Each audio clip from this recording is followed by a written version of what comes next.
ನಮಸ್ಕಾರ. ನೀವು ನೋಡ್ತಾ ಇದ್ದೀರಾ ಸುದ್ದಿ ಸಮಯ ನ್ಯೂಸ್ ಚಾನಲ್. ಇದು ಲೋಕಲ್ ಎಕ್ಸ್ಪ್ರೆಸ್. ನಾನು ಮಹರುದ್ರ ಡಾಕುಳಿಗೆ. ಈ ದಿನದ ಮುಖ್ಯಾಂಶಗಳು.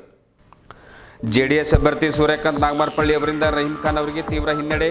ಲಾಕ್ಡೌನ್ ಸೇವೆಗೆ ಮೆಚ್ಚಿ ನಾಗಮಾರಪಳ್ಳಿ ಪರ ನಿಂತ ಇಸ್ಲಾಂ ಬಂಧುಗಳು. ಸೋಲಿನ ಭಯದಿಂದ ರಹೀಂ ಖಾನ್ ಹತಾಶರಾಗಿ ಈ ರೀತಿ ಹೇಳಿಕೆ ನೀಡುತ್ತಿರುವುದು ಖಂಡನೀಯ. ಸೂರ್ಯಕಾಂತ್ ನಾಗಮಾರಪಳ್ಳಿ. ರಹೀಂ ಖಾನ್ ಅವರು ತನ್ನನ್ನು ತಾನು ಜಾತ್ಯತೀತ ಅನಿಸಿಕೊಳ್ಳಲು ಸಂಪೂರ್ಣ ಸಮುದಾಯಕ್ಕೆ ಕೋಮುವಾದಿ ಮಾಡಿದ್ದಾರೆ. ಓಲ್ಡ್ ಸಿಟಿ ಜನರು ಮಾಸೂಮ್ ಇದ್ದಾರೆ, ಆದರೆ ಬೇವಕೂಫ್ ಇಲ್ಲ. ಈ ಬಾರಿ ಸೂರ್ಯಕಾಂತ್ ನಾಗಮಾರಪಳ್ಳಿ ಗೆಲುವು ನಿಶ್ಚಿತ. ನಾವೆಲ್ಲ ಜೆಡಿಎಸ್ ಜೊತೆ ಇದ್ದೇವೆ. ಸರ್ಫರೋಜ್ ಹಾಸ್ಮಿ. ರಾಜಕೀಯಕ್ಕಾಗಿ ಹಿಂದೂ ಮುಸ್ಲಿಂ ಜಗಳ ಹಚ್ಚಿದ್ದು ಸಾಕು. ಸೂರ್ಯಕಾಂತ್ ನಾಗಮಾರಪಳ್ಳಿ ಅವರನ್ನ ಹೈ ಲೀಡ್ನಿಂದ ಗೆಲ್ಲಿಸಿಕೊಂಡು ಬರುತ್ತೇವೆ. ಇಷ್ಟು ದಿನ ಬಿಜೆಪಿ ಅಭ್ಯರ್ಥಿ ನನ್ನ ಪ್ರತಿಸ್ಪರ್ಧಿ ಎಂದು ಹೇಳಿದವರು ಈಗ ಏಕೆ ಜೆಡಿಎಸ್ಗೆ ಹೆದರ್ತಾ ಇದ್ದಾರೆ? ಹೈಬತ್ತಿ ತಿಂದು ಭಯಗ್ರಸ್ತರಾಗಿದ್ದಾರೆ. ಅಬ್ದುಲ್ ಸತ್ತಾರ್. 3 ಬಾರಿ ಶಾಸಕ, 2 ಬಾರಿ ಮಂತ್ರಿಯಾದರೂ ಪ್ರಭು ಚವ್ಹಾಣ್ ಔರಾದ್ ಕ್ಷೇತ್ರದ ಅಭಿವೃದ್ಧಿ ಮಾಡಿಲ್ಲ. ಸದ್ಯ ಔರಾದ್ ಕ್ಷೇತ್ರದಲ್ಲಿ ಕಾಂಗ್ರೆಸ್ ಪರ ಅಲೆ ನಿರ್ಮಾಣವಾಗಿದೆ. ಡಾಕ್ಟರ್ ಭೀಮಸೇನ್ ರಾವ್ ಸಿಂಧೆ 17,000 ಮತಗಳ ಅಂತರದಿಂದ ಗೆಲುವು ಸಾಧಿಸಲಿದ್ದಾರೆ. ಕಮಲ್ ನಗರದಲ್ಲಿ ಪ್ರಕಾಶ್ ಗಾಳೆ ಹೇಳಿಕೆ. ವಾರ್ತೆಗಳ ವಿವರ. ಬೀದರ್ ನಗರದಲ್ಲಿ ಪ್ರಚಾರ ಮಾಡುವ ಸಂದರ್ಭದಲ್ಲಿ ರಹೀಂ ಖಾನ್ ಅವರು ಹೇಳಿದ್ದಾರೆ ಎನ್ನುವಂತಹ ಒಂದು ವಿಡಿಯೋ ಹರಿದಾಡ್ತಾ ಇದೆ. ಹಾಗಾದರೆ ರಹೀಂ ಖಾನ್ ಏನು ಹೇಳಿದರು? ಜೆಡಿಎಸ್ ಜೊತೆ ಓಡಾಡುವವರು ಮೀರ್ ಸಾದಿಕ್ ಇದ್ದಾರೆ. 500,000 ರೂಪಾಯಿ ತೆಗೆದುಕೊಂಡು ಕೆಲವು ಇಸ್ಲಾಂ ಬಂಧುಗಳು ಓಡಾಡ್ತಾ ಇದ್ದಾರೆ. ಜೆಡಿಎಸ್ ವಾಲೆ ಒಂದೇ ಗಂಟೆಯಲ್ಲಿ ಸೆಕ್ಯುಲರಿಸಮ್ ಆಗ್ತಾರೆ. ಅವರ ಮೈಯಲ್ಲಿ ಬಿಜೆಪಿ ರಕ್ತ ಹರಿದಾಡ್ತಾ ಇದೆ ಎಂದು ಹೆಸರು ತೆಗೆದುಕೊಳ್ಳದೆ ಪರೋಕ್ಷವಾಗಿ ಸೂರ್ಯಕಾಂತ್ ನಾಗಮಾರಪಳ್ಳಿಯವರ ಮೇಲೆ ವಾಕ್ ಪ್ರಹಾರ ಮಾಡಿದರು. ಇಷ್ಟು ದಿವಸ ಬಿಜೆಪಿಯ ಈಶ್ವರ್ ಸಿಂಗ್ ಠಾಕೂರ್ ನನಗೆ ನೇರ ಪ್ರತಿಸ್ಪರ್ಧಿ ಎಂದು ಹೇಳಿಕೊಂಡು ಓಡಾಡಿದ ರಹೀಂ ಖಾನ್ ಅವರು ಇದೀಗ ಒಂದೇ ರಾತ್ರಿಯಲ್ಲಿ ಸೂರ್ಯಕಾಂತ್ ನಾಗಮಾರಪಳ್ಳಿಯವರ ಬಗ್ಗೆ ನೇರ ವಾಗ್ದಾಳಿ ಮಾಡಲು ಕಾರಣವೇನು? ಹಾಗಾದರೆ ಸೂರ್ಯಕಾಂತ್ ಅವರಿಗೆ ಹೆದರಿಬಿಟ್ರಾ ಎನ್ನುವ ಮಾತುಗಳು ಓಲ್ಡ್ ಸಿಟಿಯಲ್ಲಿ ಸಾರ್ವಜನಿಕ ವಲಯದಲ್ಲಿ ತೀವ್ರವಾಗಿ ಕೇಳಿ ಬರ್ತಾ ಇದೆ. ಈ ಕುರಿತು ಸೂರ್ಯಕಾಂತ್ ನಾಗಮಾರಪಳ್ಳಿ ಅವರಿಗೆ ಮಾತನಾಡಿಸಿದಾಗ ನಗರದಲ್ಲಿ ಪ್ರತ್ಯುತ್ತರ ನೀಡಿದ ರಹೀಂ ಖಾನ್ ಅವರು ಸೋಲಿನ ಭಯದಿಂದ ಈ ರೀತಿ ಹತಾಶರಾಗಿ ಮಾತನಾಡ್ತಾ ಇದ್ದಾರೆ. 3 ಅವಧಿಗೆ ಶಾಸಕರಾಗಿದ್ದರೂ ಕೂಡ ಯಾವುದೇ ಹೇಳಿಕೊಳ್ಳುವಂತಹ ಅಭಿವೃದ್ಧಿ ಮಾಡಿಲ್ಲ. ಕೋವಿಡ್ ಸಂದರ್ಭದಲ್ಲಿ ಒಬ್ಬ ಶಾಸಕರಾಗಿದ್ದರೂ ಕೂಡ ಓಲ್ಡ್ ಸಿಟಿಯಲ್ಲಿ ಜನಸೇವೆ ಮಾಡಲು ಮುಂದೆ ಬರಲಿಲ್ಲ. ಬದಲಾಗಿ ನಮ್ಮ ಗುರುಪಾದಪ್ಪ ನಾಗಮಾರಪಳ್ಳಿ ಫೌಂಡೇಶನ್ ವತಿಯಿಂದ ಮನೆ ಮನೆಗೆ ಕಿಟ್ ವಿತರಣೆ ಮಾಡಿದ್ದೇವೆ. ಜನತೆಗೆ ಪಾಸ್ ಕೊಡಿಸಿ ಆಸ್ಪತ್ರೆಗೆ ಕೊಂಡೊಯ್ದು ಚಿಕಿತ್ಸೆ ಕೊಡಿಸಿದ್ದೇವೆ. ಮಕ್ಕಳಿಗೆ ಹಾಲು ಬೇಕಾದಾಗ ಬೀದರ್ನಲ್ಲಿ ಸಿಗದೇ ಇದ್ದಾಗ ಜಹೀರಾಬಾದ್ನಿಂದ ಹಾಲು ತರಿಸಿಕೊಡಲಾಗಿದೆ. ನಾವು ಮಾಡಿರುವ ಜನಸೇವೆ ಈ ಬಾರಿ ನಮ್ಮ ಕೈ ಹಿಡಿಯಲಿದೆ. ಕೇವಲ 1,000 ಮತಗಳನ್ನು ತೆಗೆದುಕೊಳ್ಳಲಿ ನೋಡೋಣ ಎಂದು ಹೇಳಿರುವ ರಹೀಂ ಖಾನ್ ಅವರಿಗೆ ನಾನು ಕೂಡ ಹೇಳಲು ಬಯಸ್ತೇನೆ. ಈ ಬಾರಿ 1 ಲಕ್ಷಕ್ಕೂ ಅಧಿಕ ಮತಗಳನ್ನು ನಾನು ಪಡೆದುಕೊಂಡು ಹೆಚ್ಚು ಮತಗಳ ಅಂತರದಿಂದ ಗೆಲುವು ಸಾಧಿಸುತ್ತೇನೆ. ಈ ಹಿಂದೆ ನಮ್ಮ ತಂದೆಯವರಿಗೂ ಇಸ್ಲಾಂ ಬಂಧುಗಳು ಮತ ನೀಡಿದರು. ಕಳೆದ ಬಾರಿ ನನಗೂ ಕೂಡ 6,000ಕ್ಕೂ ಹೆಚ್ಚು ಮತಗಳನ್ನು ನೀಡಿದರು. ಈ ಬಾರಿ ಅದಕ್ಕಿಂತಲೂ ಹೆಚ್ಚು ಮತಗಳನ್ನು ಪಡಿತೇನೆ. ತಾನು ಯಾವ ಯುವಕರನ್ನು ಕೂಡ ದಾರಿ ತಪ್ಪಿಸುವಂಥ ಕೆಲಸ ಮಾಡಿಲ್ಲ. ಸ್ವಯಂ ಪ್ರೇರಿತರಾಗಿ ತಾವೇ ಖರ್ಚು ಮಾಡಿಕೊಂಡು ನನ್ನ ಪರವಾಗಿ ಪ್ರೀತಿಯಿಂದ ಯುವಕರು ಮತಯಾಚನೆಯನ್ನು ಮಾಡ್ತಾ ಇದ್ದಾರೆ ಎಂದು ಸೂರ್ಯಕಾಂತ್ ನಾಗಮಾರಪಳ್ಳಿ ತಿಳಿಸಿದರು. ರಹೀಂ ಖಾನ್ ಅವರು ಈ ರೀತಿ ಮಾನಸಿಕ ಹತಾಶರಾಗಿ ಹೇಳಿಕೆ ನೀಡುವುದನ್ನು ಬಿಡಬೇಕು. ಬಹುಶಃ ಅವರಿಗೆ ಸೋಲಿನ ಭಯ ಕಾಡ್ತಾ ಇದೆ ಅಂತ ಅನಿಸ್ತಾ ಇದೆ. ನಿಮ್ಮ ಜೊತೆ ಓಡಾಡಿದವರು ಸೆಕ್ಯುಲರಿಸಮ್ ಆಗಿರ್ತಾರೆ, ನಮ್ಮ ಜೊತೆ ಓಡಾಡಿದವರು ಕಮ್ಯುನಲ್ ಆಗಿರ್ತಾರಾ ಎಂದು ಪ್ರಶ್ನೆ ಮಾಡಿದ ನಾಗಮಾರಪಳ್ಳಿಯವರು ನನ್ನ ಗೆಲುವು ಪಕ್ಕ ಎಂದು ಗೊತ್ತಾಗಿದ್ದಕ್ಕೆ ರಹೀಂ ಖಾನ್ ಅವರು ಭಯದಿಂದ ಈ ರೀತಿಯ ಹೇಳಿಕೆ ನೀಡುತ್ತಿದ್ದಾರೆ. ರಹೀಂ ಖಾನ್ ಅವರು ಓಲ್ಡ್ ಸಿಟಿಗೆ ಹೋದಾಗ ಒಂದು ರೀತಿಯ ಹೇಳಿಕೆಯನ್ನು ಕೊಡ್ತಾರೆ, ಅಲ್ಲಿಂದ ಹೊರಗಡೆ ಬಂದ ಮೇಲೆ ಇನ್ನೊಂದು ರೀತಿಯ ಹೇಳಿಕೆಯನ್ನು ಕೊಡ್ತಾರೆ. ಹೀಗಾಗಿ ಅವರ ಮಾತಿಗೆ ಯಾರೂ ಕೂಡ ನಂಬಬಾರದು ಎಂದು ಸ್ವಲ್ಪ ಖಾರವಾಗಿಯೇ ಸೂರ್ಯಕಾಂತ್ ನಾಗಮಾರಪಳ್ಳಿ ಹೇಳಿದರು. ನ್ಯೂ ಸಿಟಿಯಲ್ಲಿ ಬಂದು ಒಂದು ಹೇಳಿಕೆ ಮಾಡ್ತಾರೆ, ಓಲ್ಡ್ ಸಿಟಿಯಲ್ಲಿ ಬಂದು ಒಂದು ಹೇಳಿಕೆ ಮಾಡ್ತಾರೆ. ಅವ್ರ ಡುವಾಲ್ ಆ್ಯಟಿಟ್ಯೂಡ್ ಇದೆ, ಮತ್ಲಬಿ ಮನುಷ್ಯ ಇದ್ದಾರೆ. ಯಾರು ಒಳ್ಳೇದು ಮಾಡೋದಿಲ್ಲ. ಅಂಥ ಕ್ಯಾಂಡಿಡೇಟ್ಸ್ ನಾವು ಭಾಳ ನೋಡಿದ್ದೀವಿ ಜೀವನದಲ್ಲಿ. ನಾವು ಕೆಲಸ ಮಾಡ್ತಕ್ಕಂಥವ್ರು. ಆ್ಯಂಡ್ ಸೊಸೈಟಿಗೆ ಏನಾಗಿದೆ, social media has become very active. Everybody knows you cannot fool one man. You can fool one man at one time, you can fool all men at one time, but you can't fool all men at all time. एक को एक ही बार बेवकूफ़ बना सकते हैं, बार बार नहीं. तो लोगों को मालूम है कौन क्या कर रहा है, कैसा कर रहा है. और लोग जो मोहब्बत और जो love and affection they are showing, I am thankful to them, and they are going to cast me the vote. I am going to cross more than 1 lakh votes. ಇನ್ನೊಂದು ಯಾಕೆ ಇದು ಹಿಂದೂ ಮುಸ್ಲಿಂ ಅಂತ ಸೋಲ ಭಯ ಇದೆ. ಸೋಲವ್ರಿಗೆ ಸಹಜ ಭಯ ಇರ್ತದೆ. ಅದಕ್ಕಾಗಿ ಹೀಗೆ ಮಾತಾಡ್ತಾರೆ. ಜಾತಿ ಅದು ಇದು ಅಂತೇಳಿ ಕಮ್ಯುನಲ್ ಹಾರ್ಮನಿ ಪೀಸ್ನ ಡಿವೈಡ್ ಮಾಡ್ತಾ ಇದ್ದಾರೆ. ಪೀಸ್ಫುಲ್ಲಾಗಿ ಬೀದರ್ ಪೀಸ್ಫುಲ್ ಸಿಟಿ ಇದೆ, ಬಸವಣ್ಣನ ನಾಡಿದೆ. ಇಲ್ಲಿ ಒಳ್ಳೆ ಜನರಿದ್ದಾರೆ, ಒಳ್ಳೆ ಬುದ್ಧಿಜೀವಿಗಳಿದ್ದಾರೆ, ಇಂಟೆಲೆಕ್ಚುಯಲ್ಸ್ ಇದ್ದಾರೆ. ಆಮೇಲೆ ಒಂದು ಒಳ್ಳೆ ತತ್ವಗಳ ಮೇಲೆ, ಸಿದ್ಧಾಂತಗಳ ಮೇಲೆ ಭಾಳ ಬದುಕ್ತಾ ಇದ್ದಾರೆ. ಆ ವಾತಾವರಣ ಕೆಡ್ಸೋಕ್ಕೆ ಇಂಥವ್ರೆಲ್ಲ ಮಾಡ್ತಾ ಇರ್ತಾರೆ. ಇಂಥದಕ್ಕೆ ಜನ ತಿರಸ್ಕಾರ ಮಾಡ್ತಾರೆ. ಅದಕ್ಕೇನು ಗೌರವ ಅನ್ನೋದಿಲ್ಲ. ಈಗ ಬರ್ತಕ್ಕಂಥ ಚುನಾವಣೆಯಲ್ಲಿ 10ನೇ ತಾರೀಕು JDSಗೆ ಸೀರಿಯಲ್ ನಂಬರ್ 5ಗೆ ವೋಟ್ ಹಾಕಿ ಮೋರ್ ದೆನ್ 1 to 1.25 lakh ವೋಟ್ ಹಾಕಿ ನನಗೆ ಗೆಲ್ಲಿಸ್ತಾರೆ. I am 100% sure and I am in advance thankful to the people of Bidar. ಕೇಳಿ ಗೆಲ್ಲಕ್ಕಾಗಲ್ಲ. ಡೆವಲಪ್ಮೆಂಟ್ ಮಾಡಿಲ್ಲ, zero development, failure in all sections. Agriculture departmental failure, horticulture, education, health, ಪ್ರತಿ ಡಿಪಾರ್ಟ್ಮೆಂಟಲ್ಲಿ ಫೇಲ್ಯೂರ್ ಇದ್ದಾರೆ. ಏನು ಡೆವಲಪ್ಮೆಂಟ್ ಮಾಡಿಲ್ಲ. ಅದಕ್ಕಾಗಿ ಹಾಗೆ ಹುಚ್ಚುತನ ಹಿಡಿದು ಮಾತಾಡ್ತಕ್ಕಂಥ ಕೆಲಸ ಮಾಡ್ತಾರೆ. ಇನ್ನೊಂದು ಸವಾಲ್ ಹಾಕಿದ್ದಾರೆ ಸರ್. 7,000 ಓಟ್ ತೊಗೊಂಡಿದ್ದೀನಲ್ರಿ, 7,000 ಓಟ್ ಹಾಕಿದ್ದಾರೆ. ಈ ಸರ್ತಿ ಅಂತೂ ನನಗೆ ಮೋರ್ ದೆನ್ 30,000 to 40,000 ಓಟ್ ಹಾಕ್ತಾರೆ. ಲಿಂಗಾಯತರು ಒನ್ ಸೈಡ್ ಆಗ್ತಾಯಿದ್ದಾರೆ, ಮರಾಠ ಒನ್ ಸೈಡ್ ಆಗ್ತಾಯಿದ್ದಾರೆ, ಹಳ್ಳಯ್ಯ ಸಮಾಜ, ಸವಿತಾ ಸಮಾಜ, SC ಸ್ಪೆಷಲಿ ಹೈಯೆಸ್ಟ್ ಆಗ್ತಾಯಿದ್ದಾರೆ, ಕ್ರಿಶ್ಚಿಯನ್ ಸಮುದಾಯ ಹೈಯೆಸ್ಟ್ ಆಗ್ತಾಯಿದ್ದಾರೆ. ಯಾಕಂದರೆ ಎಲ್ಲ ಕಮ್ಯುನಿಟಿಗೆ ತೊಗೊಂಡೋಗಿದ್ದೀನಿ ರೀ, ಡೆವಲಪ್ಮೆಂಟ್ ಮೈಂಡೆಡ್ ಇದ್ದೀನಿ, ಕೆಲಸನೂ ಮಾಡಿದ್ದೀನಿ. ಕೆಲಸ ಮಾಡಿರೋದು ನೋಡಿ ಜನ ನನಗೆ ಪರವಾಗಿದ್ದಾರೆ. ಆಮೇಲೆ ಅದನ್ನು ನೋಡಿ ಅವ್ರಿಗೆ ನಮ್ಮ ಸಕ್ಸಸ್ ನೋಡಿ, ನಾವು ಡೆವಲಪ್ಮೆಂಟ್ ಮೈಂಡ್ ನೋಡಿ ಅದಕ್ಕಾಗಿ ಕರೆದು ಅದು ಇದು ಮಾತನಾಡ್ತಾ ಇದ್ದಾರೆ. ಏನೇ ಮಾಡಿದ್ರು ಇಸ್ ಬಾರ್ ಖೇಲ್ ನೈ ಚಲೇಗಾ, Khel game is over.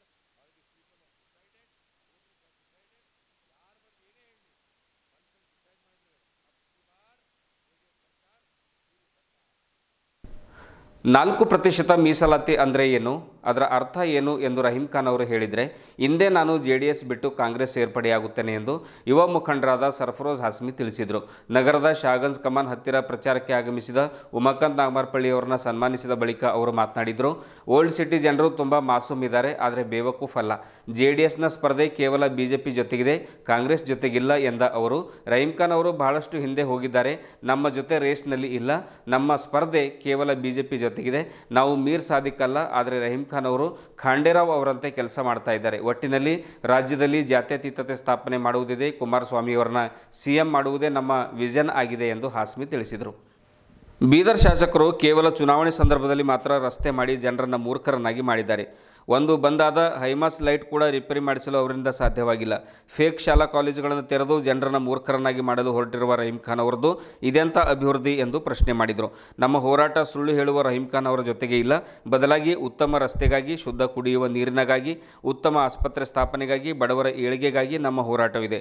Rahim Khan ಅವರಿಗೆ ಯಾವುದೇ ವಿಷನ್ ಇಲ್ಲ, ಯಾವುದೇ ಮಿಷನ್ ಕೂಡ ಇಲ್ಲ.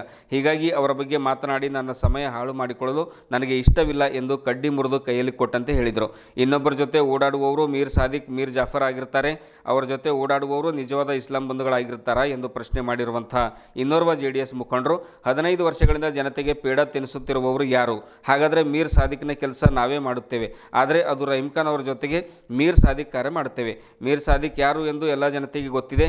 ರಹೀಂ ಖಾನ್ ಅವರು ಒಬ್ಬ ಕಾಂಗ್ರೆಸ್ ಪಕ್ಷದ ಶಾಸಕರಾಗಿ ವಿಧಾನ ಪರಿಷತ್ ಚುನಾವಣೆಯಲ್ಲಿ BJPಗೆ ಮತ ಹಾಕಿದ್ದಾರೆ. ಹಾಗಾದರೆ ಈಗ ಮೀರ್ ಸಾದಿಕ್ ಯಾರು ಹೇಳಿ ಎಂದು ಓಲ್ಡ್ ಸಿಟಿಯ JDS ಪಕ್ಷದ ಇಸ್ಲಾಂ ಮುಖಂಡರು ರಹೀಂ ಖಾನ್ ಅವರಿಗೆ ನೇರವಾಗಿ ಪ್ರಶ್ನೆ ಮಾಡಿದರು. कम्युनिटी के लोग जब सूर्यकांत साहब के साथ मिले तो इन्होंने हमारी कम्युनिटी के लिए विजन बताया. इन्होंने पानी 24/7 के लिए, फिल्टर पानी के लिए, मोरारजी देसाई स्कूल के लिए, KMDC के 2000 करोड़ बजट के लिए, 4% रिजर्वेशन के लिए बात की है. जहाँ तक रहीम खान साहब बता रहे हैं, मैं कल JDS छोड़ के कांग्रेस ज्वाइन होने रेडी हूँ. सिर्फ और सिर्फ रहीम खान ये बोलने को दीजिए, एलोबरेट करने को बोलिए कि 4% रिजर्वेशन क्या, 4% रिजर्वेशन के लिए उनका स्टैंड क्या था, क्या है और क्या होगा. अगर ये उन्होंने क्लियर स्टैंड बताया तो मैं कल रहीम खान के साथ जाना. जहाँ तक वोट लेना है तो इन्होंने लोगों को बेवकूफ़ बनाया. हर बार बेवकूफ़ बनाना ज़रूरी नहीं होता. हर बार बीदर के लोग मासूमियत के साथ थे, अपने किसी मकसद के बगैर लोगों ने वोट दिया क्योंकि कम्युनल फोर्सेस को रोकने के लिए एक आदमी को वोट दिया. लेकिन जहाँ तक MLA साहब हैं, उन्होंने कम्युनल फोर्स को रोकने के बजाय उन्होंने उनको मजबूत किया, फाइनेंशियली मजबूत किया, पॉलिटिकली मजबूत किया. अगर आपको देखना है तो आप किसी भी पंचायत में, किसी भी म्यूनसिपैलिटी में जाकर देखिए या किसी भी गुत्तेदारी में जाकर देखिए, जिन लोगों के खिलाफ पब्लिक ने वोट दिया उन्होंने उनको मजबूत किया. तो हम लोग सेक्युलर फोर्सेस को रोकने के लिए, BJP को रोकने के लिए, हिंदुस्तान की जमहूरियत, डेमोक्रेसी को, इक्वालिटी को रोकने के बनाने के लिए हम जो है JDS के साथ हैं. और मैन ऑफ विजन हम सूर्यकांत नागमारपल्ली को मानते हैं. और हमारे जो एक बुजुर्ग की शख्सियत जिसके मिजाज में एक बुजुर्गियत है, वो हमारे उमाकांत नागमारपल्ली है, जो हमारे लीडर हैं. उनके नेतृत्व में, उनके साथ उन्हें मजबूत करने के लिए हम जुड़े हुए. और जहाँ तक ओल्ड सिटी के बारे में लोगों में अफवाह फैलाई जा रही है, ओल्ड सिटी के लोग मासूम हैं, बेवकूफ़ नहीं हैं. इस बार खुलकर उमाकांत नागमारपल्ली, सूर्यकांत नागमारपल्ली साहब के साथ, JDS के साथ और कुमारस्वामी साहब को, हम लोग कुमारस्वामी साहब को कर्नाटक का नेक्स्ट CM बनाने वाले हैं. और बीदर का अगला MLA सिर्फ और सिर्फ सूर्यकांत नागमारपल्ली होने वाला है.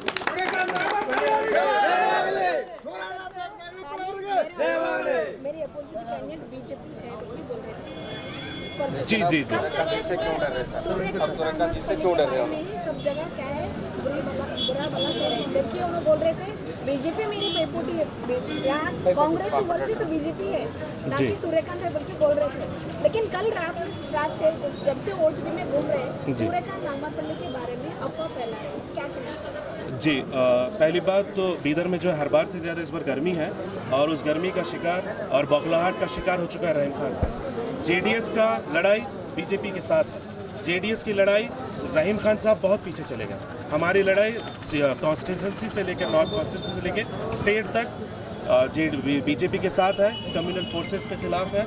जो लोग इस मुल्क को इकोनॉमिकली आपस में लोगों की मोहब्बत को लेकर कमज़ोर करना चाह रहे हैं, उनके खिलाफ हमारी लड़ाई है। रहीम खान साहब और बीदर की कांग्रेस पार्टी जनता दल से बहुत पीछे है, इस रेस में है ही नहीं, बौखलाहट का शिकार है। गर्मी का महीना है, शायद उस वजह से जो है बेवकूफ़ वाली बातें कर रहे हैं। लड़ाई हमारी बीजेपी के साथ है, रहीम खान साहब कहीं नहीं है, रेस में नहीं है। मुस्लिम कम्युनिटी पर सूर्यकांत नागमापल्ली के साथ घूम रहे हैं, 1500 लेकर घूम रहे हैं, ऐसा आरोप करें। जी क्या है, 14 साल से इन्होंने जिस जी मीर जाफ़र मीर सादिक बने, उनसे पूछ लीजिए कि मीर जाफ़र मीर सादिक है कौन। और मैं खुल के बताता हूँ उनके मिजाज से, अगर आप हिस्ट्री पढ़ेंगे तो उनकी शख्सियत खांडेराव की है, तो उन्होंने खांडेराव जैसी हरकतें कर रहे हैं। हम लोग जो है टीपू सुल्तान के चाहने वालों में से हैं, हमको मालूम है कि हक़ व इंसाफ क्या है, इंसान क्या है, और हम जो है किसी के बच्चों के लिए या किसी सियासतदान को सियासत में पॉलिटिकली डेवलप करने के लिए, हम हमारे बच्चों का फ्यूचर, हमारी कम्युनिटी के लिए जो हमको विजन दिखा रहा है, उसके लिए हम सूर्यकांत नागमापल्ली के साथ। सब लोग बोल रहे हैं सर, इधर शिफ्ट हो चाहे इधर हो, डेवलपमेंट एकदम 10 साल पीछे चले गए बोल रहे सर। बताइए उन्होंने क्या किया? 2400 घर जो वापस चले गए, उसको डेवलपमेंट बोलना है, या जो है बीदर उत्सव के बजट में बीदर उत्सव का जो बजट था उसके रोडों पे अपने रजनीकांत के एक मूवी का सीन लेकर अपना कटआउट लगाकर बताना ये डेवलपमेंट है? या जो गवर्नमेंट स्कूल थे, मराठी मीडियम हो उर्दू मीडियम हो, मैक्सिमम 50% स्कूल बंद हो चुके हैं और टीचर्स का ट्रांसफ़र हो चुका है, ये डेवलपमेंट है? या फिर जो है अभी तक टीबीटी कॉलोनी हो, SM कृष्णा कॉलोनी हो, हमाल कॉलोनी हो, हाशमी कॉलोनी हो, ऑटो नगर हो, तरकारी मार्केट हो, ये डेवलपमेंट था। इस जगह पर इन्होंने एक हाइमस की लाइट, वो भी बंद पड़ गई, उसको लगाने को डेवलपमेंट बोल रहे हैं। या फिर उर्दू हॉल जो कम्युनिटी हॉल था मुस्लिम हॉल, वो बन के 30 साल हो गया, उसके लिए आज तक रिनोवेशन के लिए उन्होंने बजट नहीं ला सके। क्या ये डेवलपमेंट है? या किसी भी कब्रस्तान को आज तक बाउंड्री बनाने के लिए, सफाई के लिए बजट नहीं ला सके, ये डेवलपमेंट है? या फिर वक्फ बोर्ड की प्रॉपर्टीज़ को हजम कर लेना, खा जाना, ये डेवलपमेंट है? फेक स्कूल, फेक कॉलेजेस के नाम पर लोगों के फ्यूचर के साथ खेला जा रहा है, ये डेवलपमेंट है? या 0% एम्प्लॉयमेंट को 0% एम्प्लॉयमेंट को 1700 या 17,000 एम्प्लॉयमेंट होता है? ये झूठा डेवलपमेंट। तो इस बार 81,000 वोट भी नहीं लेंगे माइनॉरिटी का, बोलते उनका दावा है, क्या कहते हैं? मैं उनके लिए सिर्फ यही करूँगा, दुआ करूँ कि वो कितने अपनी उन्होंने क्या करना चाह रहा है वो है। हमारी लड़ाई, मैं एक और बात कह रहा हूँ, हमारी लड़ाई बीजेपी के साथ, बीजेपी की जैसी विचारधारा के साथ लड़ाई है। हम एक आइडियोलॉजी को मानने वाले लोग हैं, इंसान और शख्स को उतनी अहमियत नहीं देते। हमारे मुस्लिम की भी बात की ना, इन्हों जब मुस्लिम वोट लेते, इन्हों सेकुलर रहते, और मुसलमान जब किसी जेडीएस के कैंडिडेट को वोट देता तो कम्युनल हो जाता साहब। इनका क्या है बोलो तो, मैं सेकुलर हूँ, बाकी जितने लोग अगर जाएंगे किधर तो वो कम्युनल हो जाते। मैं सेकुलर रहना, मुसलमान कौम को कभी भी क्या करना, पीछे दबा के रखना और ये बताना कि भाई मैं सिर्फ सेकुलर हूँ और बाकी जितने लोग अगर मेरे छोड़ के जाएंगे वो लोग कम्युनल है। और ये लोग क्या करते मालूम साहब कि उन्होंने एक स्टेटमेंट देते, दोनों एक दूसरे को बॉल डाल लेके खेल रहे साहब, बीजेपी और कांग्रेस मिलके, कि उन्होंने बोलते एड़ा बन के पेड़ा खा रहा। पेड़े कौन खिलाए साहब? पेड़े 15 साल से पेड़े कौन खिला रहे किसको? इन्हों ही पेड़े खिला रहे खान साहब को, पेड़े इन्हों ही खिलाने वाले हैं। इन्हों क्या बोल रहे, दोनों एक दूसरे को बोल लेना और दोनों एक दूसरे के साथ जो है ना, तू जैसा बॉल डाला मैं वैसा मारना। और मीर सादिक मीर जाफर की बात करें रात में, तो ये पूरे मुसलमानों को क्या मीर सादिक मीर जाफिक बोल रहे? आप मुसलमानों को मीर सादिक मीर जाफर का नाम दे रहे, तो ठीक है मीर सादिक आपके साथ करके बताएंगे ये लोग। कल रात में जो बाइट दिया कि मीर सादिक मीर जाफर है, दूसरों का साथ देने वाले मीर सादिक मीर जाफर, आपके जो साथ में है जितने हैं वो सही मुसलमान है, तो ठीक है। बाकी जो लोग जितने साथ दे रहे हैं मीर जाफर मीर सादिक का ही काम करके दिखाएंगे आपको। अरे मीर सादिक का काम इन्हों करे, बीजेपी को वोट देना नहीं, इन्हों पब्लिक को पूरा मालूम है कि मीर सादिक मीर जाफर कौन है, कि कौन किसको जो है ना क्रॉस वोटिंग करके एमएलसी में दिया टिकट, ये मीर सादिक मीर जाफर का काम कौन किया, ये मालूम है पब्लिक को, आवाम को मालूम है। गवर्नमेंट तोड़ के बीजेपी को बिठाना। वार्ड नंबर 5 का काउंसलर, अस्सलाम वालेकुम। उमर खान साहब का शुक्र अदा करता हूँ, हमारे मुझे भाई सत्तार भाई, उनका सबका शुक्रिया अदा करता हूँ। रही बात इलेक्शन की इलेक्शन में हम बीजेपी का साथ दे रहे हैं, ये दे रहे हैं। एमएलए साहब बोले हैं इकबाल अहमद सरार जी जो एमएलसी इलेक्शन में वोट दिए, रहीम खान साहब बीजेपी को वोट दिए। सर सही है बात गलत है? एमएलए साहब बीजेपी को वोट दिया और हमको बीजेपी कहते, ऊपर जाको गले मिलते हैं, हम आपको ही बीजेपी बोल रहे हैं। अब के हम सूर्यकांत साहब का काम करेंगे, जनता दल का काम करेंगे, भारी अक्षर से हमारे साहब को जिता को लेंगे। अल्लाह पाक हमारी जीत अता फरमाए, आमीन। मुस्लिम ऑन साइड हो जाएगी, 2 दिन में मुस्लिम ऑन साइड हो जाएगी, मेरे को सपोर्ट करेंगे। वैसा कुछ नहीं, उनकी ये पुरानी अफवाह है ये। अरे वो ये हो गया, अरे वो ये हो गया, वो कोई सुनने वाले नहीं है, पुराने चाल है। गलत नहीं मैं दे रहा।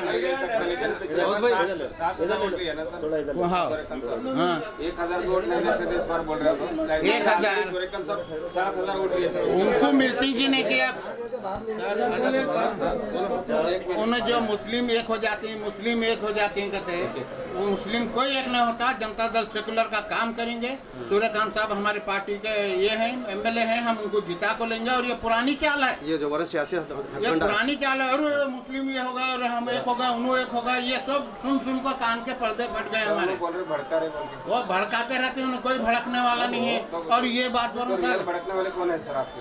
कोई नहीं है, उन्होंने भड़काते हैं, भड़कने वाला कोई नहीं है। लोग मुसम्मम दिल में इरादा कर ले को बैठे हैं, हमारी जान जाति को नहीं, हमारे साहब को हम जिता को लेंगे, ये तय है। पक्का इरादा करके साथ जुड़े हैं और जब तक सांस रहे हमारी जिंदा रहे, हम साहब के साथ रहें। खत्म बात। ರಾಜಕೀಯಕ್ಕಾಗಿ ಹಿಂದೂ ಮುಸ್ಲಿಂ ಜಗಳ ಹಚ್ಚಿದ್ದು ಸಾಕು. ಈಗ ಓಲ್ಡ್ ಸಿಟಿ ಜನರು ಎಚ್ಚರಗೊಂಡಿದ್ದಾರೆ. ಈ ಬಾರಿ ಜಾತ್ಯತೀತ ಜನತಾ ದಳದ ಅಭ್ಯರ್ಥಿ ಸೂರ್ಯಕಾಂತ್ ನಾಗಮಾರಪಳ್ಳಿಯವರನ್ನ ಹೈ ಲೀಡ್ನಿಂದ ಗೆಲ್ಲಿಸಿಕೊಂಡು ಬರುತ್ತೇವೆ ಎಂದು 30 ವರ್ಷಗಳಿಂದ ನಗರಸಭೆ ಸದಸ್ಯರಾಗಿ ಸೇವೆ ಸಲ್ಲಿಸ್ತಾ ಇರುವಂಥ ಅಬ್ದುಲ್ ಸತ್ತಾರ್ ಅವರು ತಿಳಿಸಿದರು. ನಗರದ ಶಹಾಗಂಜ್ ಕಮಾನ್ ಹತ್ತಿರ ಕಚೇರಿಯಲ್ಲಿ ಉಮಾಕಾಂತ್ ನಾಗಮಾರಪಳ್ಳಿಯವರನ್ನ ಸನ್ಮಾನಿಸಿ ಅವರು ಮಾತನಾಡಿದರು. ಸೂರ್ಯಕಾಂತ್ ನಾಗಮಾರಪಳ್ಳಿಯವರ ಜೊತೆ ಜನರು ಮನಸ್ಸಿನಿಂದ ಬರ್ತಾ ಇದ್ದಾರೆ. ಇಲ್ಲಿ ಯಾರೂ ಹಣಕ್ಕಾಗಿ ಕೆಲಸ ಮಾಡ್ತಾ ಇಲ್ಲ, ಸ್ವತಃ ನಾವೇ ಹಣ ಖರ್ಚು ಮಾಡಿಕೊಂಡು ನಾಗಮಾರಪಳ್ಳಿಯವರಿಗೆ ಗೆಲ್ಲಿಸುತ್ತೇವೆ ಎಂದು ಸತ್ತಾರ್ ಅವರು ತಿಳಿಸಿದರು. ನಾವು JDSನಲ್ಲಿದ್ದೇವೆ, JDS ಪರವಾಗಿ ನಿಲ್ಲುತ್ತೇವೆ. ಆದರೆ ರಹೀಂ ಖಾನ್ ಕಾಂಗ್ರೆಸ್ನಲ್ಲಿದ್ದರೂ ಕೂಡ ಬಿಜೆಪಿಗೆ ಮತ ಹಾಕಿದಂತೆ ಅಂತಹ ಮೋಸ ನಾವು ಮಾಡುವುದಿಲ್ಲ ಎಂದು ತಮ್ಮ ಆಕ್ರೋಶವನ್ನು ಹೊರಹಾಕಿ. वार्ड नंबर 11 के हम 30 साल से काउंसलर हैं यहाँ DDS के। आज हमारे पास सूर्यकांत साहब नागरामपल्ली जो DDS में आए हैं और हम उनको अच्छी लीड से जिताने के हम कोशिश करें इंशाल्लाह। अच्छी लीड से लेंगे हम उनको। अच्छी लीड बोले तो सबसे हाई लीड से लेंगे, सबसे हाई लीड से। सर कल रहीम खान जी ने आपको मीर सादत मीर जाफर बोले कल शाम कुछ लोग सब वो लोग जो बोलने वाले हैं बोलते रहते सब। हमारा काम है वोट लेने का है, हमारे काम है वोट लेने का है, सबको जिताने का है। लोग बहुत बोलते सब, क्यों बोले तो सामने वाले पूरा घबरा गए, उन्होंने घबरा गए क्योंकि DDS पार्टी में सूर्यकांत साहब जो आ गए उन्होंने हैबत खा गए, डर गए और इंशाल्लाह अच्छी लीड से लेंगे हम सूर्यकांत साहब को। पार्लियामेंट में भेजेंगे हम उनको और असेंबली में भेजेंगे हम, और हमारे कुमार अन्ना को हम CM बरोबर उनको करेंगे। सब अपने मन से आ रहे हैं, सब मन से आ रहे लोग, बेशक कोई किसी का नहीं, अपने जेब का पैसा खर्चा करके आ रहे साहब के पास। क्या कोई दे रहे क्या हमारे को? अब उनके पास है खाना दाना पानी चल रहा, उन्होंने बोल सकते हैं, दूसरे जने कैसे बोल सकते सब? आप जितनी पब्लिक है यहाँ पर हो साहब के लिए मन से जिताने के लिए है। सर कल तक उन्होंने ईश्वर सिंह ठाकुर हमारे कॉम्पिटिटर है बोलते थे, अब सूर्यकांत साहब से क्यों डर रहे हैं? तो सब वो मैं बोल रहा हूँ ना, हैबत खा गए उन्होंने। शुरू में क्या बोले उन्होंने, रहीम खान साहब हमको मुकाबला है बीजेपी पार्टी से बोले उन्होंने। आज क्यों बोले DDS पार्टी से उन्होंने घबरा गया हमारे मीडिया के तहत पूछ रहे थे क्वेश्चन, जो रहीम खान साहब कल मीर सादिक मीर जाफर बोले, उनको ये बोलो मीर सादिक मीर जाफर की बायोग्राफी मालूम है क्या पूछो? उन्होंने खाली सुनकर बोलते हैं, उन्हें कौन है नहीं मालूम। और उन्हें इतने भाई रुपये हैं, लोगों को कास्टिज्म पे ला रहे हैं, ये नहीं चलता। हम सूर्यकांत को बाई चॉइस चुने हैं, बाई चॉइस। हम खुला बोले थे सर, या माहौल के हिसाब से लोग क्या भी बोल रहे हैं। आप JDS में बोले तो उनको मौके थे, और सूर्यकांत साहब के सामने एक रूमर उड़ा रही, इनो पार्टी JDS में वही बाद में BJP में जाते थे। देखो एंटी डिफेक्शन ला आता है, जेडीएस में रहने के बाद जेडीएस में ही रहना पड़ता है। हाँ, नहीं तो पार्टी व्हिप जारी करती है। ये रहीम खान साहब नहीं अपने आप को बहुत बड़ा होशियार समझती, मगर के जीरो है नो। अवाम को बोल रहे हैं नौजवान तुम कंफ्यूज नहीं करते कहीं को, आपकी डिक्टेटरशिप है, आपको लिखो दी क्या बिना तुम्हारे हवाले बोल को बिल्कुल डंके की चोट को सैक्रिफाइस दूंगे। वो पानी पिलाना, खाना खिलाना तुम्हारे लोगों का काम है, डराना करना। यहाँ हम डरने वाले नहीं है, हम कमिटमेंट दिए और बिल्कुल इलाकों में पैसे नहीं, पानी के डेमोक्रेसी के तहत जो हमको राइट है बिल्कुल इज्जत से इससे करेंगे। और मैं उमाकांत साहब के तहे दिल से शुक्रिया अदा करता हूँ, और हमारे लीडर सूर्यकांत साहब बिजी रहने से यहाँ नहीं है। और ये मुज्जू भाई का वार तो छोड़ दीजिए, बिल्कुल ये 30 साल से डोमिनेटेड है ये लोग यहाँ पर। और हमारे मरूम भाई जाहिद भाई काउंसलर थे एक से पहले, अब अभय काले साहब है, और सत्तार भाई, मुज्जू भाई, तमाम अवाम को लेकर अश्योरेंस दिया है। उमाकांत साहब को 100% ये एरिया थे। नागवरपल्ली साहब ने रहीम खान साहब को हराया था। सूर्यकांत नागवरपल्ली साहब बीजेपी से रहने से जरा मसला हो रहा था। अब वही इलेक्शन फिर दोबारा दोहराया जा रहा है, फिर रहीम खान साहब को हार मानना पड़ेगा। और बीदर के ओल्ड सिटी के बिल्कुल पूरे सेकुलर जनता सूर्यकांत नागवरपल्ली के साथ है। अब हम आप ये जो हिंदू मुस्लिम में जो बोल रहे हैं ना, ये सब नहीं चलने वाला। जनता दल सेकुलर एक सेकुलर पार्टी है, जितने भी सेकुलर लोग हैं ओल्ड सिटी के सूर्यकांत नागवरपल्ली के साहब के साथ है। आप 1000 वोट बोल रही, इंशाल्लाह हम बड़ी बात नहीं कहेंगे, बड़ा काम करके दिखाएंगे। आने वाला वक्त 13 तारीख को जब रिजल्ट आएगा, तो जब आप फिर जो सो ना जिस तरह गुरपत अब्बास साहब ने आपको हराया था, फिर सूर्यकांत नागवरपल्ली साहब से आप हार के घर में बैठेंगे। सर, अब कल रहीम खान जी ने हाँ एक 500,000 लेके कुछ लोग नागवरपल्ली के साथ फिर रहे हैं, वो मीर सादक बोल रहे सर आपको। देखो ये पॉलिटिक्स है, समझ रहे।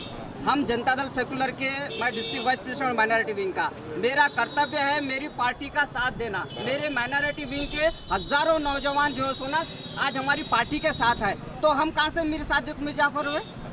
बोलने वाले को सोच समझ के बोलना चाहिए। उन्होंने बोखलाहट का शिकार हो गई। पब्लिक एक एक वर्ड को पॉइंट करती है कि सामने वाला क्या बोल रहा है, इन्हें बोखलाहट का शिकार होगा, इसकी जबान से क्या भी निकल रहा बोलती है। तो मेरे बड़े भाई सोच समझ के तोल मोल के बात रखो। आपकी हर एक पॉइंट पब्लिक जनता देख रही है, और बिल्कुल आप बेफिक्र रहिए। ये इलेक्शन में माइनॉरिटी जो सेकुलर अंदाज में सूर्यकांत नागवरपल्ली के साथ है, बिल्कुल कुमार स्वामी साहब की सरकार बनने वाली है। कुमार स्वामी साहब जो वायदे के, और एक बात बोल रहा हूँ, इनके दिमाग से वो बात निकाल लें दो कांग्रेसी लोग, समझ रहे। जब भी जनता दल सेकुलर इख्तियार में आई है, और बगैर इख्तियार के भी मुसलमानों की फलाह व बहबूदी और डेवलपमेंट का मसाइल के वक्त अगर कोई साथ दी है, तो वो देवेगौड़ा, कुमार स्वामी, बंडप्पा खासिमपुर, जनता दल सेकुलर। ಔರಾದ್ಬಾದ್ ವಿಧಾನಸಭಾ ಕ್ಷೇತ್ರದಲ್ಲಿ ಮುಂಬರುವ ಚುನಾವಣೆಯಲ್ಲಿ ಕಾಂಗ್ರೆಸ್ ಪಕ್ಷದ ಅಭ್ಯರ್ಥಿ ಡಾಕ್ಟರ್ ಭೀಮಸೇನರಾವ್ ಸಿಂಧೆ ಅವರು 17,000ಕ್ಕೂ ಹೆಚ್ಚು ಮತಗಳ ಲೀಡ್ ಪಡೆಯಲಿದ್ದಾರೆ ಎಂದು AICC all India Kisan Khet Mazdoor Congress committee national coordinator ವಿಶ್ವಾಸ ವ್ಯಕ್ತಪಡಿಸಿದರು. ಪಟ್ಟಣದ ಮಹಾಜನ ಸಂಕೀರ್ಣದಲ್ಲಿ ಗುರುವಾರ ಸುದ್ದಿಗೋಷ್ಠಿಯಲ್ಲಿ ಗಾಳೆಯವರು ಮಾತನಾಡಿದರು. ಡಾಕ್ಟರ್ ಭೀಮಸೇನರಾವ್ ಸಿಂಧೆ ಅವರು ಸುಮಾರು 37 ವರ್ಷದಿಂದ ಕರ್ನಾಟಕ ಸರ್ಕಾರದ ದಕ್ಷ ಹಾಗೂ ಪ್ರಾಮಾಣಿಕ ಸೇವೆ ಸಲ್ಲಿಸಿದ ಅಧಿಕಾರಿಯಾಗಿದ್ದರು. ಈಗ ಅವರು ನಿವೃತ್ತಿ ಪಡೆದಿರುವುದರಿಂದ ಜನರ ಸೇವೆ ಮಾಡಲು ಔರಾದ್ ವಿಧಾನಸಭಾ ಕ್ಷೇತ್ರದಿಂದ ಕಾಂಗ್ರೆಸ್ ಅಭ್ಯರ್ಥಿಯಾಗಿ ಚುನಾವಣೆಯಲ್ಲಿ ಸ್ಪರ್ಧಿಸಿದ್ದಾರೆ. ಅವರಿಗೆ ಔರಾದ್ ಕಮಲ್ ನಗರ ತಾಲೂಕಿನ ಮತದಾರ ಬಾಂಧವರು ಪ್ರಚಂಡ ಬಹುಮತದಿಂದ ಗೆಲ್ಲಿಸಿ ತಮ್ಮ ಸೇವೆ ಮಾಡಲು ಅವಕಾಶ ಮಾಡಿಕೊಡಬೇಕೆಂದು ಪ್ರಕಾಶ್ ಘಾಳೆ ಮನವಿ ಮಾಡಿದರು. ಡಾಕ್ಟರ್ ಭೀಮಸೇನರಾವ್ ಸಿಂಧೆ ಅವರು ಅನುಭವಿ ಉಳ್ಳ ವ್ಯಕ್ತಿಯಾಗಿದ್ದು ತಾಲೂಕಿನ ಸರ್ವತೋಮುಖ ಅಭಿವೃದ್ಧಿ ಮಾಡಲು ಅವರಲ್ಲಿ ಶಕ್ತಿ ಇದೆ ಎಂದು ಅಭಿಪ್ರಾಯ ವ್ಯಕ್ತಪಡಿಸಿದರು. ಸಚಿವ ಪ್ರಭು ಚವ್ಹಾಣ್ ಅವರು ಅವರ ಕ್ಷೇತ್ರದಿಂದ 3 ಬಾರಿ ಗೆಲುವು ಸಾಧಿಸಿ ಹಾಗೂ 2 ಬಾರಿ ಸಚಿವರಾಗಿದ್ದರೂ ಕೂಡ ಯಾವುದೇ ರೀತಿಯ ಅಭಿವೃದ್ಧಿ ಕೆಲಸಗಳು ಮಾಡಿಲ್ಲ. ಅವರು ಕೇವಲ ತಮ್ಮ ಸಮುದಾಯದ ಜನರಿಗೆ ಮಾತ್ರ ಸೀಮಿತರಾಗಿದ್ದಾರೆ, ಅಲ್ಲದೆ ತಮ್ಮ ಕ್ಷೇತ್ರದಲ್ಲಿ ಜಾತಿಗಳ ಮಧ್ಯೆ ಜಗಳ ಹಚ್ಚುವ ಕೆಲಸ ಮಾಡುತ್ತಿದ್ದಾರೆ ಎಂದು ಆರೋಪ ಮಾಡಿದರು. ಪ್ರಧಾನಮಂತ್ರಿ ನರೇಂದ್ರ ಮೋದಿ ಅವರು ಚುನಾವಣೆ ಸಂದರ್ಭದಲ್ಲಿ ಪ್ರತಿ ರೈತರ ಖಾತೆಗೆ 15 ಲಕ್ಷ ರೂಪಾಯಿ ಸಂದಾಯ ಮಾಡುವುದಾಗಿ ಭರವಸೆ ನೀಡಿದರು. ಆದರೆ ಅವರು ಕೇವಲ ಸುಳ್ಳು ಆಶ್ವಾಸನೆಗಳನ್ನು ನೀಡಿ ರೈತರಿಗೆ ದಿಕ್ಕು ತಪ್ಪಿಸುವ ಕೆಲಸ ಮಾಡ್ತಾ ಇದ್ದಾರೆ. ಅದಾನಿ, ಮುಖೇಶ್ ಅಂಬಾನಿ ಅಂತಹ ದೊಡ್ಡ ಉದ್ದಿಮೆದಾರರ ಸಾಲ ಮನ್ನಾ ಮಾಡ್ತಾ ಇದ್ದಾರೆ. ಆದರೆ ದೇಶದ ಬೆನ್ನೆಲುಬಾದ ರೈತರ ಸಾಲ ಮನ್ನಾ ಮಾಡದೆ ರೈತರಿಗೆ ಅನ್ಯಾಯ ಮಾಡ್ತಾ ಇದ್ದಾರೆ ಎಂದು ಗಂಭೀರ ಆರೋಪ ಮಾಡಿದರು.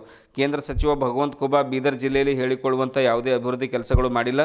ಕೆಪಿಸಿಸಿ ಕಾರ್ಯಾಧ್ಯಕ್ಷ ಈಶ್ವರ್ ಖಂಡ್ರೆ ಅವರ ಮೇಲೆ ಸುಳ್ಳು ಆರೋಪಗಳನ್ನು ಮಾಡಿ ಅವರು ತಮ್ಮ ಕ್ಷೇತ್ರದ ಬಡ ಫಲಾನುಭವಿಗಳಿಗೋಸ್ಕರ 2,700 ಮನೆಗಳನ್ನು ಮಂಜೂರು ಮಾಡಿಸಿದರು. ಆದರೆ ಕೇಂದ್ರ ಸಚಿವರು ಬಡ ಫಲಾನುಭವಿಗಳ ಮನೆಗಳನ್ನು ರದ್ದುಪಡಿಸುವ ಮೂಲಕ ಬಡವರ ಹೊಟ್ಟೆ ಮೇಲೆ ಕಾಲಿಟ್ಟಿದ್ದಾರೆ. ಬರುವ ಚುನಾವಣೆಯಲ್ಲಿ ಜನರು ತಕ್ಕ ಪಾಠ ಕಲಿಸುತ್ತಾರೆ ಎಂದು ಹೇಳಿದರು. ಇದೇ ವೇಳೆ ಕಾಂಗ್ರೆಸ್ ಮುಖಂಡರಾದ ಸಂತೋಷ್ ಬಿರಾದರ್, ಶಾಂತಕುಮಾರ್, ಶಿವರುದ್ರಪ್ಪ, ಪಂಡಿತ್ ಪಾಟೀಲ್, ಪ್ರವೀಣ್ ಕದಂ, ಪ್ರವೀಣ್ ಮಂಗಳೂರೆ, ಮೂಸಾ ಸೈಯದ್, ಮಕ್ಕು ಚಾಂಗೋಣಿ ಸೇರಿದಂತೆ ವಿಶಾಲ್ ಸೇರಿದಂತೆ ಅನೇಕರು ಉಪಸ್ಥಿತರಿದ್ದರು. ಒಬ್ಬ ಪ್ರಾಮಾಣಿಕ, ಒಬ್ಬ ಅನುಭವಿ, ಒಬ್ಬ ಅಭಿವೃದ್ಧಿಯ ಹರಿಕಾರ. ಯಾರಿಗೆ ಅನುಭವ ಇರುತ್ತೆಲ್ಲ ಈ ಡೆವಲಪ್ಮೆಂಟ್ ಮಾಡಬೇಕಾಯ್ತಂತಂದ್ರೆ ಯಾರು ಹೆಡ್ಸಿದಿಂದ ಫಂಡ್ ಸಿಗುತ್ತೆ, ಯಾವ ಕೆಲಸಕ್ಕೆ ಯಾವ ಹೆಡ್ಸಿಂದ ಸಿಗುತ್ತೆ, ಯಾರ ಹತ್ರ ಹೋದ್ರೆ ವರ್ಕ್ ಇಮಿಡಿಯೇಟ್ ನಮ್ಮ ವರ್ಕ್ ಆಗುತ್ತೆ ಅಂತ ಒಂದು ಅನುಭವ ಉಳ್ಳಂಥ ವ್ಯಕ್ತಿಗೆ ನಾವು ಚುನಾಯಿತ ನಮ್ಮ ಪ್ರತಿನಿಧಿ ಮಾಡಿದರೆ ಸರ್ವತೋಮುಖ ಅಭಿವೃದ್ಧಿಯ ಆಗುತ್ತೆ ಅಂತ ನನ್ನ ವಿಶ್ವಾಸ ಇದೆ. ಅದು ಮಾಡಿಕೊಡ್ತಂಥ ಶಕ್ತಿ ದೇವರಾಗಲು ಅವರನ್ನು ಕೊಟ್ಟಿದ್ದಾರೆ. ಸರ್ವತೋಮುಖ ಅಭಿವೃದ್ಧಿ ಅಂತಂದ್ರೆ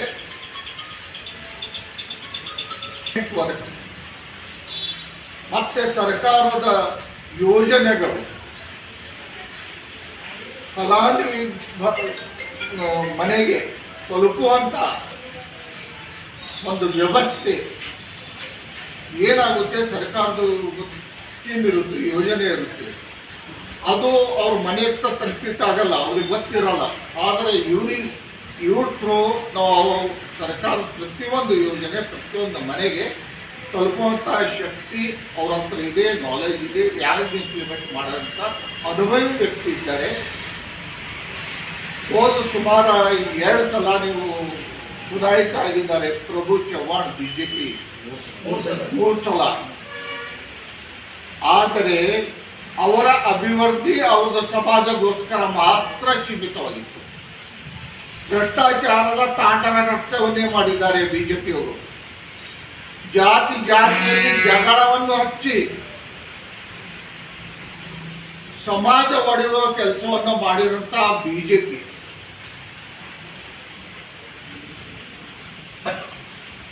ಸುಳ್ಳಿನ ಸರದಾರಗಳು. ಒಂದು ತಮಗೆ ಎಕ್ಸಾಂಪಲ್ ಕೊಡ್ತೀನಿ. ಮೋದಿಯವರು ಚುನಾವಣೆಯಲ್ಲಿ ರೈತರಿಗೆ 15 ಲಕ್ಷ ರೂಪಾಯಿ ಅಕೌಂಟಿಗೆ ಹಾಕ್ತೀನಿ ಅಂತ ಕಾಲಾಧನ್ ಲಾಯಂಗೆ ತಂದ್ರು. ಪ್ರತಿಯೊಬ್ಬ ರೈತರಿಗೆ 15 ಲಕ್ಷ ರೂಪಾಯಿ ಬರುತ್ತೆ ಅಂತ ಸುಳ್ಳು ಹೇಳಿ ಜನರ ಸಿಂಪತ್ತಿ ತಗೊಂಡ್ರು. ನಮ್ದು ಜನ ಏನಿದ್ದಾರೆ, ವಿಶ್ವಾಸ ಮಾಡೋಂಥ ಜನ ಇದ್ದಾರೆ. ನಮ್ಮ ದೇಶದ ಜನ ಪ್ರತಿಯೊಬ್ಬದ ಮಾತಿನಲ್ಲಿ ವಿಶ್ವಾಸ ನೀಡ್ತದೆ. ಸುಳ್ಳಿನ ಸರ್ದಾರ ಅಂತಂದ್ರೆ ಸರ್ಕಾರದವರು ಏನು ಆಶ್ವಾಸನೆ ಕೊಟ್ಟಿರೋ ಅದು ಇನ್ನೂ ಇಂಪ್ಲಿಮೆಂಟ್ ಆಗಿಲ್ಲ. ಆದರೆ ನಮ್ಮ ಅವ್ರ ಜೊತೆ ಸಂಪರ್ಕ ಮಾಡಿ ಅವ್ರ ಸಂಕಟದಲ್ಲಿ ಸಹಾಯ ಮಾಡಂತ ಡೆವಲಪ್ಮೆಂಟ್ ಹರಿಕಾರ ಈಶ್ವರ್ ಖಂಡ್ರೆ ಅವ್ರದ ಪರಿಶ್ರಮ, ನಮ್ಮ ರಾಷ್ಟ್ರೀಯ ಅಧ್ಯಕ್ಷರು ಮೊನ್ನೆ ಚುನಾವಣೆಯಲ್ಲಿ ಗೆದ್ದಿ ಮಲ್ಲಿಕಾರ್ಜುನ್ ಖರ್ಗೆ ಅವರ ದೇಶ ನೇತೃತ್ವ, ನಮ್ಮ ಬೀದರ್ ಜಿಲ್ಲೆಯವರಾದಂಥ ಖರ್ಗೆ ಸಾಹೇಬರು ಅಧ್ಯಕ್ಷ ಆದ ನಂತರ 3 ಚುನಾವಣೆಗಳಾದವು ದೇಶದಲ್ಲಿ. ಅದರಲ್ಲಿ ಹಿಮಾಚಲ ಪ್ರದೇಶದಲ್ಲಿ ಕಾಂಗ್ರೆಸ್ ಸರ್ಕಾರ ಬಂತು ಕ್ಲಿಯರ್ ಮೆಜಾರಿಟಿಯಿಂದ. ಇದು ಮೊಟ್ಟ ಮೊದಲೇ ಖರ್ಗೆ ಅವರ ಅಧ್ಯಕ್ಷ ಆದ ನಂತರ ಆಲ್ ಇಂಡಿಯಾ ಕಾಂಗ್ರೆಸ್ ಅಧ್ಯಕ್ಷರಾದ ನಂತರ ಮೊಟ್ಟ ಮೊದಲ ಜನರ ಒಂದು ಆಶೀರ್ವಾದ, ಕಾರ್ಯಕರ್ತರ ಪರಿಶ್ರಮದಿಂದ ಆದಂಥ ಗೆಲುವು. ಇದೇ ದೇಶದಲ್ಲಿ ಬರುವಂಥ 2024ನೇ ಲೋಕಸಭಾ ಚುನಾವಣೆಯಲ್ಲಿ ಕೂಡ ಸುಮಾರು ಈವರೆಗೆ 20 ಪ್ರಾದೇಶಿಕ ಪಾರ್ಟಿಗಳೆಲ್ಲ ಖರ್ಗೆ ಅವರ ನೇತೃತ್ವಕ್ಕೆ ಒಪ್ಪಿ ಕಾಂಗ್ರೆಸ್ ಜೊತೆ ಹೊಂದಾಣಿಕೆ ಮಾಡಿಕೊಂಡಿದ್ದಾರೆ. ಬರುವ ಚುನಾವಣೆಯಲ್ಲಿ ಲೋಕಸಭೆ ಕಾಂಗ್ರೆಸ್ ಪ್ರೈಮ್ ಮಿನಿಸ್ಟರ್ ಅಂತ ನನ್ನ ವಿಶ್ವಾಸ ಇದೆ. ಈ ಕರ್ನಾಟಕದಲ್ಲಿನೂ ಕೂಡ ಕಾಂಗ್ರೆಸ್ ಸರ್ಕಾರ ಅಧಿಕಾರದಲ್ಲಿ ಬರುತ್ತೆ. ನಮ್ಮದೇ ಏನು ಕರ್ನಾಟಕ ಸರ್ಕಾರದ ನಮ್ಮದು ಕಾಂಗ್ರೆಸ್ ಪಕ್ಷದ ಏನು ಯೋಜನೆಗಳಿದೆ, ಮೊನ್ನೆ ರಾಹುಲ್ ಗಾಂಧಿ ಅವರು ಭಾಲ್ಕಿ ಬಂದಿದ್ರು, ಅವ್ರು ಹೇಳಿದ್ದಾರೆ ನಮ್ಮ ಸರ್ಕಾರ ಬಂದಿದ್ದ ಮೊಟ್ಟ ಮೊದಲನೇ ಕ್ಯಾಬಿನೆಟ್ದಲ್ಲಿ ನಾವು ಜನರಿಗೆ ಏನು ಆಶ್ವಾಸನೆ ಕೊಟ್ಟಿದ್ದೆವು ಆ ಆಶ್ವಾಸನೆಯನ್ನು ನಾವು ಪೂರ್ಣಗೊಳಿಸ್ತೀವಿ. ಗೃಹ ಜ್ಯೋತಿ 200 ಯೂನಿಟ್, ಗೃಹಲಕ್ಷ್ಮಿ ಪ್ರತಿ ಒಂದು ಕುಟುಂಬ ಹೆಣ್ಮಗಳಿಗೆ 2,000 ರೂಪಾಯಿ, ಅಂದ್ರೆ ವರ್ಷಿಗೆ 24,000 ರೂಪಾಯಿ ಅವರಿಗೆ ನಾವು ಕೊಡ್ತೀವಿ. ಮತ್ತೆ ಅನ್ಎಂಪ್ಲಾಯ್ಡ್ ಅವ್ರಿಗೆ 2,000 ರೂಪಾಯಿ ನಾವು ಕೊಡ್ತೀವಿ. ಡಿಪ್ಲೊಮಾ ಹೋಲ್ಡರಿಗೆ 1,500 ರೂಪಾಯಿ ಕೊಡ್ತೀವಿ. ನಮ್ಮ ಪ್ರಣಾಳಿಕೆ, ಚುನಾವಣೆ ಪ್ರಣಾಳಿಕೆಯಲ್ಲಿದೆ. ಇದು ಪ್ರಣಾಳಿಕೆ ನಮ್ಮ ಚುನಾವಣೆ ಆದ ನಂತರ ನಮ್ಮ ಅಧಿಕಾರದಲ್ಲಿ ಬಂದ ತಕ್ಷಣ ಮೊದಲನೇ ಕ್ಯಾಬಿನೆಟ್ ಮೀಟಿಂಗ್ದಲ್ಲಿ ಪ್ರಸ್ತಾವನೆ ಮಾಡಿ ನಾವು ಕೊಟ್ಟಂಥ ಮಾತನ್ನು ಉಳಿಸ್ಕೋತೀವಿ. ಮತ್ತು ಇಲ್ಲಿವರೆಗೆ ಕಾಂಗ್ರೆಸ್ ಯಾವುದೇ ಆಶ್ವಾಸನೆ ಕೊಡ್ತಾ ಇಲ್ಲ. ಕೊಟ್ಟುದು ಅದು ನಿಭಾಯಿಸಿದೆ. ಮೋದಿ ಅವರಾಗ್ಲಿ ಇವರಾಗ್ಲಿ ಹೇಳ್ತಾರೆ 70 ವರ್ಷದ ಕಾಂಗ್ರೆಸ್ದವ್ರು ಏನ್ ಮಾಡಿದ್ದಾರೆ ನೋಡಪ್ಪ. 70 ವರ್ಷ ಸಂವಿಧಾನ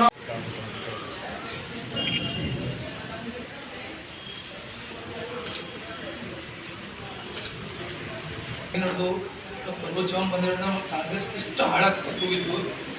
ಅದ್ರ ಬಗ್ಗೆ ವಿಜಯ್ ಸಿಂಗ್ ಸಾಬ್ರೇನು ಹೋದ ಎಲೆಕ್ಷನ್ದಾಗ ಚಾರ್ಜ್ ತೊಗೊಂಡ್ರು. ಅದರ ಪೂರ ಜೀವ ತುಂಬಿ ಕಾಂಗ್ರೆಸ್ದು 65,000 ವೋಟರ್ಸ್ ಮಾಡ್ತಾರೆ. ಅದ್ರ ಬಾದ ಇವ ಲ್ಯಾಟ್ರಿ ಹೊಡಿತಾನೆ ಇದ್ದು. ಅಂದ್ರೆ ಇವನಿಗೆ ಹಂಗೆ ನಾನಿಗೆ ಬಿಟ್ಟು ಯಾರೂ ಇಲ್ಲ. ಸಿಂಧೆ ಬಂದರು ಇವ್ರಿಗೆ ಸೋಲ್ ಖಚಿತ ಇತ್ತು. ಎಷ್ಟು ಭ್ರಷ್ಟಾಚಾರನ ಪ್ರಭುತ್ವವನ್ನು ನೀವು ಹೇಳ್ಬೇಡ್ರಿ. ಈ ರೋಡ್ದ ಊರಾಗಿಂದ 6.5 ಕೋಟಿ ಸ್ಯಾಂಕ್ಷನ್ ಮಾಡಿದಂತ ಹೆಂಗೆ ಹೊಡ್ದಾನೆ, ಅಲ್ಲಿ ಇರಲಿಕ್ಕೆ 2 ಕೋಟಿ ಸ್ಯಾಂಕ್ಷನ್ ಆಗಿದೆ. ಇನ್ನು 4,50,00,000 ಎಲ್ಲಿ ಹೋಯ್ತು? ಅದು ಯಾರು ಮನೆಗೆ ಹೋಯ್ತು? ಆಯ್ತು, ಅದು ಒಂದಾಯ್ತು. ಮತ್ತು ಇವರು ಮಾತಿಗೆ ಒಂದು ಹೇಳ್ತಾರೆ ಮೋದಿ ನೋಡೋಟ. ಮೋದಿ ಬಂದು ನಮ್ಮ ನಾಳೆ ಅವರ ತನಕ ಕೆಲಸ ಕೇಳೋಣ. ಮೋದಿ ಬಂದು ನಮ್ಮ ಅವರ ತನಕ ನೋಡೋಣ. ಮೋದಿ ನೋಡಿ ಓಟ್ ಹಾಕೋದ್ರಿಂದ ಸಿಂಧೆ ನೋಡಿ ಓಟ್ ಹಾಕಿ.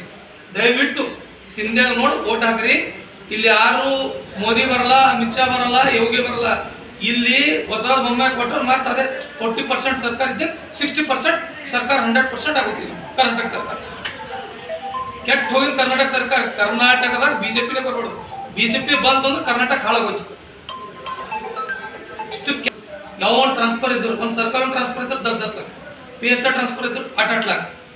ಇಂಥ ದುನಿಯಾ ಮಾಹಿತಿ ನಮ್ಮಲ್ಲಿ ದಾಖಲಾತಿ ಇದ್ರು ಇದ್ರ ಮೇಲೆ ಕೇಸ್ ಹಾಕೋರೆ. ಹೊರೊಂದು ಆಫೀಸರ್ ಟರ್ಚರ್ ಮಾಡ್ಯಾರ. ಮತ್ತು ಯಾವುದೋ ಒಂದು ಕಿಲ್ ನಮ್ಮಲ್ಲಿ ಗೌರ್ಮೆಂಟ್ ಹಾಸ್ಪಿಟಲ್ದಾಗ ಕೈಕಟ್ಟಿ ಜಗು ಅಂತಿದ್ದಾರೆ. ಅಣ್ಣ 20 ವರ್ಷದ ಕೆಲಸ ಮಾಡ್ತೀನಿ. ಅವ್ನಿಗೆ ತೆಗೆದಾಕ ಪಾಪ ಅವ್ನು ಕೂಲಿ ಮಾಡಕ್ಕೆ ಆಮೇಲೆ ಹೆಣ್ಕಟ್ಟನ 4,000 5,000 ಕೊಟ್ಟಿದ್ದು. ಅವ್ನಿಗೆ ತೆಗೆದಾಕಿ ಅಲ್ಲಿ ಒಂದು ಅವ್ರು ಬಂಜಾರ ಸಮಾಜ ಮಂಚಕ್ಕೆ ತಂದಿಟ್ಟಾರೆ. ಅಂದ್ರೆ ಎಷ್ಟು ನೀಚ್ ಬುದ್ಧಿ ರೀ. ಇಂಥವು ಎಷ್ಟೋ ಜಾಗ ಗೌರ್ಮೆಂಟ್ ಹಾಸ್ಪಿಟಲ್ ಆಗಲಿ SC ST ದವ್ರಿಗೆ ತೆಗೆದಾಕೆ ನಾ ಇವ್ರಿಗೆ ಇವು ಕೊರಿಯಾರ ಡಾರೂರ್ ಲಿಂಗಾಯತ್ ಎಲ್ಲರೂ ತೆಗೆದಾಕೆ. ನೀವು ನೋಡಿ, ನೀವು ಯಾವುದು ಗೌರ್ಮೆಂಟ್ ಹಾಸ್ಪಿಟಲ್ ಇರಲಿ, ವೆಟರ್ನರಿ ಹಾಸ್ಪಿಟಲ್ ಇರಲಿ, ಒಂದು ಅಗ್ರಿಕಲ್ಚರ್ ಆಫೀಸರ್ ಟೋಟಲ್ ಅಲ್ಲಿ ಅವ್ರ ಸಮಾಜ ಬಂಜಾರ ಸಮಾಜ. ಅದಕ್ಕೆ ಬಿಟ್ಟು ದುಸರದಿಲ್ಲ. ನಾವೇನು ಲಿಂಗಾಯತ್ರು ಸತ್ತೋಗಿದಾವ. ಮತ್ತೆ ಇವ್ರು ಒಂದು ಮಾತು ಹೇಳಿದ್ರು ಹೋದ ಎಲೆಕ್ಷನ್ದಾಗ ಈಗ ಬಂದಿರಂತ ಲಿಂಗಾಯತ್ರಿಗೆ ಕಬ್ಬು ಕಡ್ಲೆ ಕಳಿಸ್ತಾ ಅಂತ ಹೇಳ್ಯಾರ. ಈ ಬರ ಎಲೆಕ್ಷನ್ದಾಗ ಲಿಂಗಾಯತ್ರಿ ಇವ್ರಿಗೆ ಬೊಂಬೆ ಕಳ್ಸೋದು ಖಚಿತ. ನೀ ನಮ್ಗೆ ಕಬ್ಬು ಕಡ್ಲೆ ಕಳಿಸ್ತೇನೆ, ನಾವು ನಿಮ್ಗೆ ಬೊಂಬೆ ಕಳಿಸ್ತೇವೆ, ನಾವು ಲಿಂಗಾಯತ್ರಿಗೆ ಹೇಳಂತ. ಇದುವರೆಗೂ ಸುದ್ದಿ ಕೊಟ್ಟಿರುವ ನಾನು ಮಹರುದ್ರ ಕುಳಿಗೆ. ಮತ್ತೆ ಮುಂದಿನ ವಾರ್ತೆಗಳೊಂದಿಗೆ ಭೇಟಿಯಾಗೋಣ. ವಂದನೆಗಳು.